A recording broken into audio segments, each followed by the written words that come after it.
दोस्तों नमस्कार।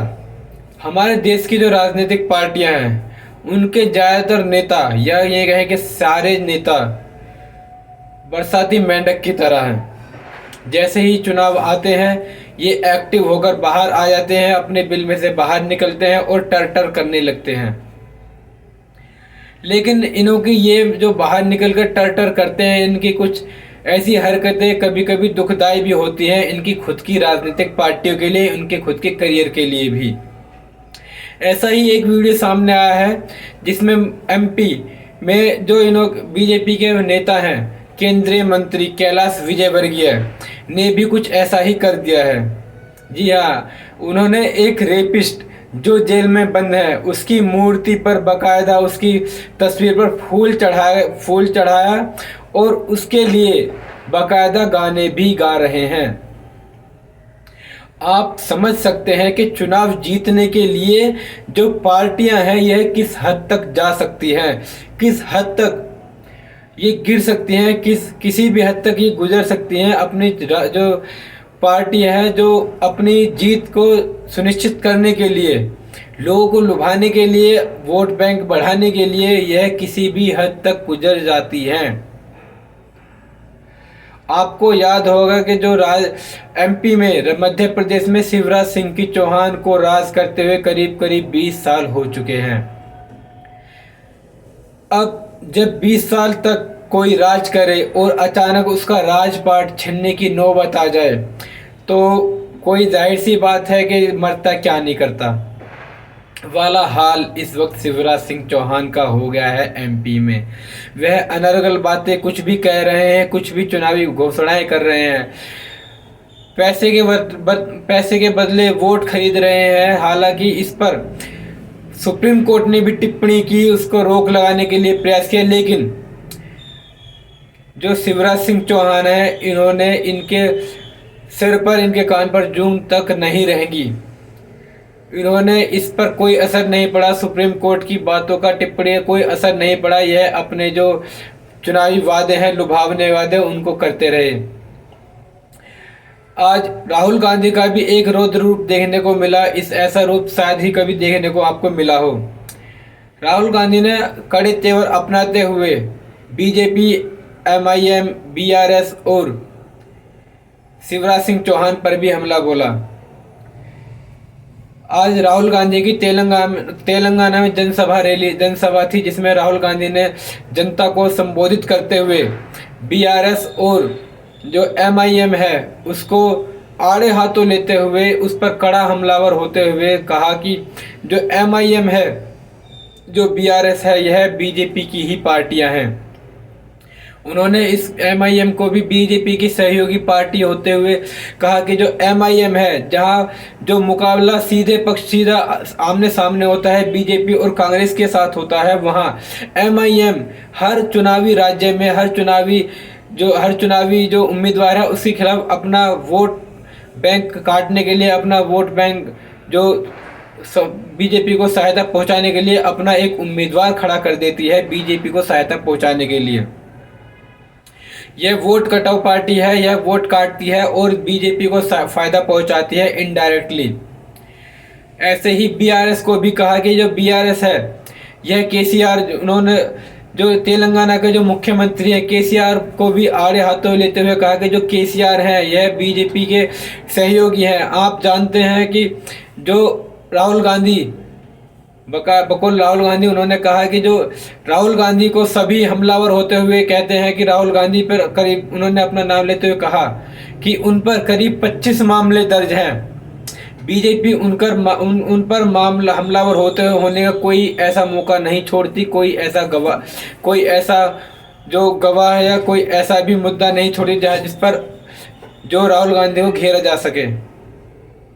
उन्होंने कहा कि मुझ पर करीब 25 मामले दर्ज हैं। रोज मैं सुबह उठता हूं तो एक नई तैयारी, नए जोश के साथ उठता हूं कि, और लगता है कि जो उन्होंने कहा कि जिस दिन उन पर कोई हमलावर नहीं होता तब कहते हैं कि लगता है कि आज उनसे कोई भूल हो गई है, कहीं उन्होंने कोई गलती तो नहीं की। ऐसा हमलावर और ऐसा जो कड़ा रुख तेवर देखने को मिला राहुल गांधी की तरफ से।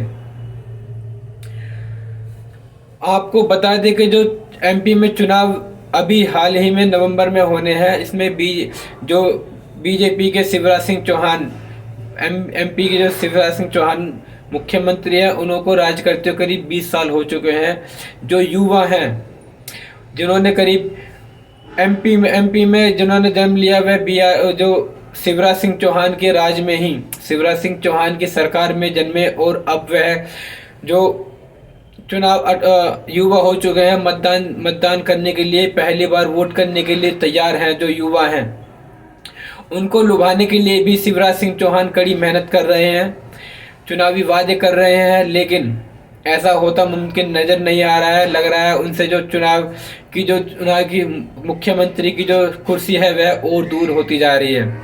जब ऐसे में बीजेपी के जो आला कमान है, उन्होंने कुछ सांसदों को, जो कैबिनेट के मंत्री हैं, कुछ कैबिनेट के मंत्री और कुछ सांसदों को एमएलए का, आप जान सकते हैं, समझ सकते हैं, जो सांसद जो होते हैं वह एमएलए से ऊपर होते हैं, एमपी एमएलए से ऊपर होते हैं। उनको नीचे लाते हुए एमएलए एमपी हैं, उनको एमएलए का चुनाव लड़वाने के लिए, एमपी में अपनी जो नाक बचाने के लिए उन्होंने एमपी भेजा है, चुनावी भाषण देने के लिए, चुनाव लड़ने के लिए, ताकि जो बीजेपी की जो सत्ता है वह कायम रहे, 5वीं बार लगातार कायम रहे। ऐसा जो रणनीति आला कमान ने बनाई है, दिल्ली में बैठे जो हाई कमान है उन्होंने बनाई है। लेकिन अगर इस तरह से, जिस तरह से कैलाश विजयवर्गीय एक रेपिस्ट जो जेल में बंद है, जिस पर जो जेल में एक टाड़ा, जिसको बोलते हैं टाड़ा लगी हुई है, या माफ़ कीजिए जिसको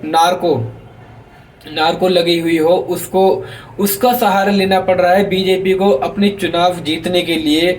उसके लिए गाने गाने पड़ रहे हैं, एक रेपिस्ट की सहायता लेनी पड़ रही है। तो आप समझ सकते हैं कि किस तरह से, किस प्रकार जो ये चुनावी जो वादे और चुनावी लुभावने वादे जो ये कर रहे हैं, जो हरकतें ये एमपी एमएलए कर रहे हैं बीजेपी के, ये कितने नीचे गिर चुके हैं, कितना इनका स्तर जो है कितना नीचे गिर चुका है।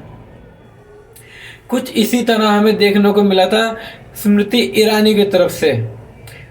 आपको बताया, जब मणिपुर में चुनाव नहीं होने वाले थे, तब मणिपुर में जो स्मृति ईरानी कैबिनेट मंत्री, स्मृति ईरानी चुनाव होते समय चुनावी दौरे पर वहाँ गई मणिपुर, और वहाँ डांडिया और गरबा खेल रही थी मणिपुर में।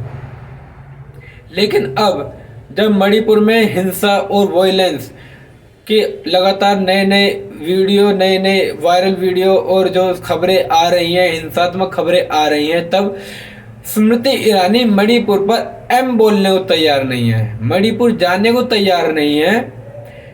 और जो हमारी गोदी मीडिया है वह भी मणिपुर पर कुछ भी कहने से बच रही हैं। लेकिन मणिपुर नहीं जा सकती, हाँ इजराइल जरूर जा सकती है। इजराइल भी विदेश में है, बाहर कंट्री एक देश है जिसमें, वहाँ इजराइल जा सकती है। लेकिन मणिपुर अपने ही देश जाकर वहाँ की खबरें दिखाने में इन्हों को परेशानी होती है। क्या मैं जान सकता हूँ यही गोदी मीडिया है, या यही हमारे देश की जो प्राथमिक जो प्रायोरिटी मीडिया है, या क्या यही इसका काम यही है कि देश की खबरें में जो देश में है, अपने घर की, अपने देश की खबरें ना दिखाकर, देश में जो चल रहा है उसको सामने ना लाकर, जो विदेश में हो रहा है उसको खबरों को दिखाना, उसमें अनर्गल बातें करना, क्या यही इस मीडिया का आजकल काम रह गया है? मैं जानना चाहता हूँ, क्या गोदी मीडिया जो आजकल जो ये कर रही है, अपने नए टीवी शोज और नए जो प्रचार कर रही है कि जो मोदी को थैंक यू, इजराइल के नेतन्याहू ने बोला थैंक यू, मोदी कूद पड़े मैदान में, ये क्या मतलब किस प्रकार की आप समझ सकते हैं कि जो अंधभक्ति है, जो गोदी मीडिया है, वह किस प्रकार चाटुकारिता कर रही है मोदी जी की। इस प्रकार एक ट्वीट भी नरेंद्र मोदी जी ने किया कि जो फिलिस्तीन है उसकी हमारी संवेदनाएं फिलिस्तीन के साथ हैं। फिलिस्तीन में मारे गए जो जो फिलिस्तीन हमले में मारे गए फिलिस्तीनी हैं हमारी उसके साथ हैं। इस पर एक तुरंत एक एक्स पर एक नरेंद्र मोदी के जवाब में जो बाइडेन, अमेरिका के जो प्रधानमंत्री राष्ट्रपति हैं जो बाइडेन, उनका रिप्लाई भी तुरंत आया, जिसमें कहा है कि जो फिलिस्तीनी हैं, सब फिलिस्तीनी जो है वह जो हमास है उसका उसका जो माफ़ कीजिएगा, जो हमास सब फिलिस्तीनियों का पूरा नेतृत्व नहीं करता। फिलिस्तीनी अलग है, गाज़ा एक अलग है। फिलिस्तीनी और गाज़ा एक अलग अलग हिस्सा है। फिलिस्तीन जो गाज़ा का समर्थन, जो हमास है वह फिलिस्तीन का समर्थन या फिलिस्तीन का जो पूरा क्राइटेरिया है उसको कवर नहीं करता है। इस प्रकार गोदी मीडिया जो है अपने चैनल, अपने जो अपनी टीआरपी है उसको बढ़ाने के लिए, देश की जनता को भ्रमित करने के लिए ये सब चला रही है। आपको ये हमारी जानकारी कैसी लगी हमें कमेंट बॉक्स में बताएं। हमारे चैनल को सब्सक्राइब करें। नमस्कार।